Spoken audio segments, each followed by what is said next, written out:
and thanks for logging on to our latest webinar. Tonight we've got some really good people to talk to. I'm going to let them all introduce themselves. I'll just talk about myself for a second. I'm very good at that. My name's Clive Robert. I'm the CEO of DR Studios, and I'm also one of the directors up at Train2Game. And as I said, we have three brilliant guests, and I'll let them introduce themselves. John? Hi, my name's Jon Hare. I'm used to own Sensible Software, which was quite a big development studio in the 80s and 90s. We had a bunch of hit games. In fact, we just had 3 of our old games, Sensible Soccer, Cannon Fodder and Whizball, voted in the top 100 games of all time by Games TM very recently, which has been nice for us. These days I work as a games consultant. I've just finished working on Doctor Who on the Wii for Asylum Entertainment, which is out of Christmas. If you've got kids, get it. I own a company called Tower Studios. We self-publish iPhone games, iPad games and Sony Minis and different platforms. And we just got a game out, actually, hopefully tomorrow, called Shoot to Kill. And then we have also Speedball 2 Evolution we're working on next month and so on. So a bunch of different activities going on. And you've been around for a while? I've been around 25 years in this industry. So I've seen the rough and the smooth of it, yeah. Dave? Hi, my name's Dave Sharp. I am currently working at DR Studios to deliver the student placement scheme and the incubation scheme. So I also have a long gaming background, but added to that I've got a more recent background in small business development and incubation. So 66 companies through the Digital City project in the northeast of England, and just doing the early kind of work to make sure that the placement scheme and the incubation scheme get off to a good start. Brilliant. And Tony, I mean, he needs no introduction. You guys all know who he is, but Tony, once again. I'm the Chief Operating Officer at DR Studios and the Course Director for the whole of the Train2Game courses. Therefore I'm responsible for what goes in the courses and their constant upkeep. Excellent. So, format for this evening. We really want to focus this evening on talking about the Incubator and the Student Placement Programme. So it's the Graduate Incubator scheme that we're putting together and the Student Placement Programme.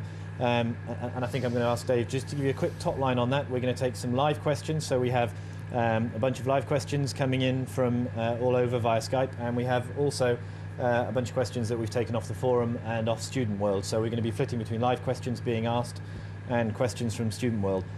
Please feel free to log on, ask us questions via Skype, and we'll attempt to get through as many as we can.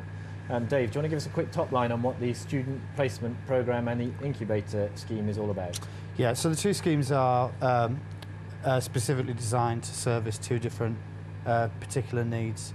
So we've got students that are on the course. They've got a lot of entrepreneurial desires and aspirations, and the incubation course, the incubation scheme, is about providing them with a platform then to launch a new studio and a gaming career and to develop products under their own banner. And it's just an acknowledgement that we've got some people who just feel that that's their main focus and direction. The student placement scheme is a little different. It's about being able to match the top level students, the really kind of students that are making the grade into an existing studio and giving them an experience of what it's like to be in a studio with somebody like John, you know, and have him chasing you around and, you know, trying to get things done and all that kind of stuff. You can't buy that experience, but you can get that out of a placement. So the placement scheme is about just making sure that those students have the time that they need in a studio and a period of involvement with the game and how it's developed and how the studio works. But they are 2 purpose-built schemes. Okay, so hopefully that gives you a quick top line on the Incubator scheme and the Student Placement scheme. I'm going to jump straight into questions. We've got a great question from Shadows on the forum, and it's talking about the Incubator scheme. What are the requirements for students to be considered for both the Incubator scheme and the Student Placement program? With the particular thing about the Incubator scheme is that we're trying to match even more kind of new skills into somebody that's already kind of in an educational cycle. So the guys are learning about games development, but I also need them to have the capacity and the maturity to deal with all the business stuff. So there's complex legal issues, financial issues, management issues, operational issues, dealing with third parties, dealing with your own staff, dealing with other studios, dealing with technology providers. So It's a number of things. I mean, we're looking for a well-rounded person educationally. We're looking for a good level of ability. We're looking for a bit of maturity. We're looking for a bit of open-mindedness, a bit of capacity to deal with, soft skills and human resource issues.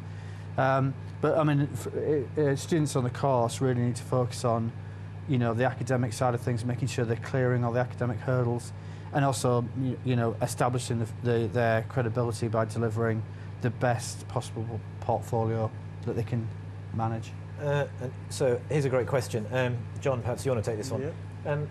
How involved, once we get a student onto a placement program, how involved are the students going to be? What kind of interaction will they have with the studio?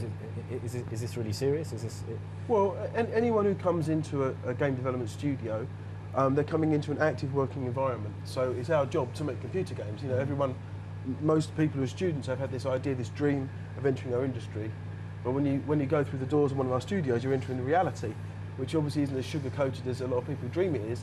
Nevertheless, it can be a great place to be. And I think grasping the reality of what we're doing, you're there to work, you're there to create product alongside other people who will have more experience than you. And we're there to help you become an asset to our team, if you like. So I think that people have got to be prepared to rather than being the top dog student, be prepared to being the bottom of the pile worker, which some people find it hard to adapt to, because all of us have gone through this transition. We went from primary school into senior school, and we could have gone up and then gone down again. It was that same kind of feeling. And what we're looking for is for them to adapt to putting their current skills into a workplace environment. And at the end of the day, our main focus is actually on their skill, what they can achieve. And we'll try and find the best place to accommodate them within the company at this point, which will depend on what their skills are and where the company is in terms of the projects on the go. So give us a potted history, a day in the life of a student. What will a student on placement in your studio do? Will he be making creative decisions? Will he be leading the team? Will he be designing the next concept? Or will he be... Okay, so we give a typical example of what's likely to happen. If someone comes in, we're unlikely to put them in a position where they've got too much responsibility, because making computer games, and everyone must understand this, is a team effort. You're one of a team. There's a football team. You're probably one of the substitutes to put it into some context where you are when you come into the studio. So we've got to find a role for you that works, where you can grow yourself, also where you've used the team, but where it's not going to have too many downsides if you make some bad decisions. So we'd be looking to put you in such, for example, you're unlikely to be formulating the latest design for the new game. You might be asked to come and sit on the table where we're discussing new game concepts to contribute ideas. You certainly won't be making the final decision. But we might, once we've made those decisions and you had some input, we may then invite you to help assist with level building or with growing the design concepts and the paperwork, testing the games as they come out at the end. Those kind of elements are likely to be involved. For programmers as well, it's quite hard. Programmers, their code's got to sync in with the programmers who are the backbone of the company normally. So whatever code they do, that is going to go in the final product. And it's not an easy task. When I joined the industry, I actually didn't work on a live project for nearly a year. So I had to gain the trust of everybody else to show that I could, do it effectively and do it correctly before anybody would actually really let me. And I think it's probably still a little bit like that. You're coming in, people are a bit unsure about you, so you just need to, work your ticket, if you like, and make sure that that everybody can see that you're up to the task and that you can do it reliably and you can be mature and professional, and then you get the chance, right? I mean, I totally agree with what Dave and John have just said. It's expensive for the students, for the studios to have work placement on board. Therefore, they're looking for these students, these work placement people, to deliver value when they're in the studio. So they're absolutely going to be creating things of value to the studio. However, they're not going to be working on critical path stuff. They're not going to be working on the main core backbone. They'll be working outside of that, where they can be mentored and taught the studio ways. But they are there to work as well as to learn. And on that point, so Robin via Skype is asking, the incubators and the student placement, will that have an effect on the final grade to the course? One for our course director, I think. No, it won't. The incubators and work placements are external to the grade of the course. However, it'll have a very, very positive effect on their employability, simply because the employability is going to be down to their ability to demonstrate their skills, their ability, their means of producing value to the student, to the studios. And if they've been on an incubator scheme, they've been on a work placement scheme, then they've actually worked on live projects, and that'll be fantastic portfolio CV stuff.